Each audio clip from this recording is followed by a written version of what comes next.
ہرقل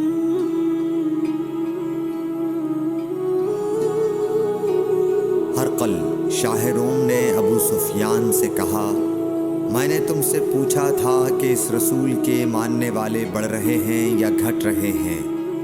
تو نے جواب میں بتلایا کہ وہ بڑھ رہے ہیں۔ ٹھیک ہے، ایمان کا یہی حال رہتا ہے یہاں تک کہ وہ پورا ہو جائے۔ اور میں نے تجھ سے پوچھا تھا کہ کوئی اس کے دین میں آ کر پھر اس کو برا جان کر پھر جاتا ہے؟ تو نے کہا نہیں۔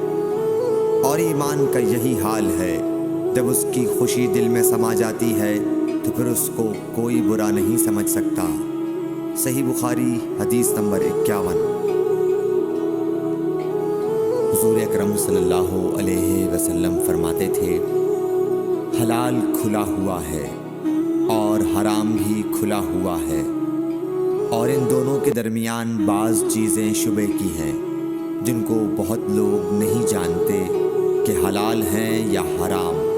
پھر جو کوئی شبے کی چیزوں سے بھی بچ گیا اس نے اپنے دین اور عزت کو بچا لیا، اور جو کوئی ان شبے کی چیزوں میں پڑ گیا اس کی مثال اس چرواہے کی ہے جو شاہی محفوظ چراگاہ کے آس پاس اپنے جانوروں کو چرائے۔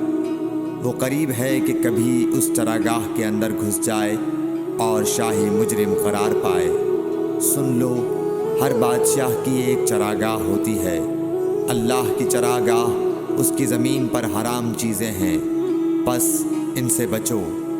اور سن لو، بدن میں ایک گوشت کا ٹکڑا ہے، جب وہ درست ہوگا سارا بدن درست ہوگا، اور جہاں بگڑا سارا بدن بگڑ گیا۔ سن لو، وہ ٹکڑا آدمی کا دل ہے۔